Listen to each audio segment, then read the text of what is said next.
பல்வேறு மாவட்டங்களில் நடைபெற்ற நிகழ்வுகளை விரைவுச் செய்திகளாக பார்க்கலாம்.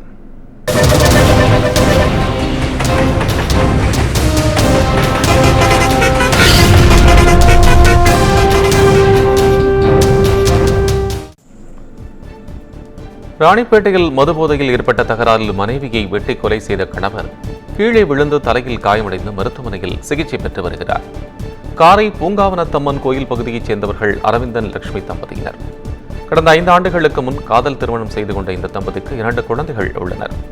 சம்பவத்தன்று மதுபோதையில் இருந்த அரவிந்தன் மனைவியுடன் வாக்குவாதத்தில் ஈடுபட்டதுடன் கத்தியால் அவரை சரமாரியாக வெட்டியுள்ளார். அலறல் சத்தம் கேட்டு வந்த அக்கம் பக்கத்தினர் ஒன்று கூடிய நிலையில் தப்பியோட முயன்ற அரவிந்தன் கீழே விழுந்ததில் தலையில் பலத்த காயம் ஏற்பட்டது. இருவரையும் மீட்டு மருத்துவமனையில் அனுமதித்த நிலையில் லட்சுமி ஏற்கனவே உயிரிழந்து விட்டதாக மருத்துவர்கள் தெரிவித்தனர்.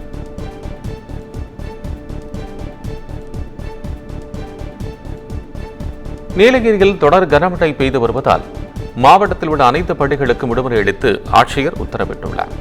தென்மேற்கு பருவமழை தீவிரமடைந்து வரும் நிலையில் கேரளாவில் வயநாடு, கோழிக்கோடு, திரிசூர், மலப்புரம் போன்ற பல மாவட்டங்களில் பலத்த மழை பெய்து வருகிறது. இதன் தாக்கத்தால் நீலகிரி மாவட்டத்தில் கூடலூர், பந்தலூர் உள்ளிட்ட பகுதிகளிலும் கனமழை வெளுத்து வாங்கி வருகிறது. பல இடங்களில் மண் சரிவு ஏற்பட்டு போக்குவரத்து துண்டிக்கப்பட்டுள்ளது. அதேபோல மாயாற்றில் வெள்ளப்பெருக்கு ஏற்பட்டுள்ளதால் தரைப்பாலம் வெள்ளத்தில் மூழ்கியது. இந்த நிலையில் தொடர் மழையால் மாவட்டத்தில் உள்ள அனைத்து பள்ளிகளுக்கும் இன்று ஒரு நாள் விடுமுறை அளித்து ஆட்சியர் லட்சுமி பவ்யா உத்தரவிட்டுள்ளார்.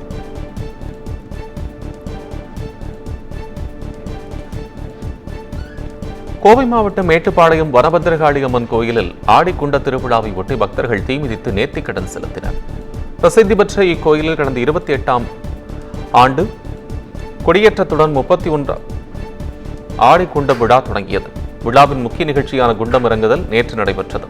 இதில் கோயில் முன்பு அமைக்கப்பட்ட குண்டத்தில் தலைமை பூசாரி ஹரி முதலில் இறங்கிய நிலையில் அவரை தொடர்ந்து நூற்றுக்கணக்கான பக்தர்கள் குண்டத்தில் இறங்கி நேர்த்திக்கடன் செலுத்தினர்.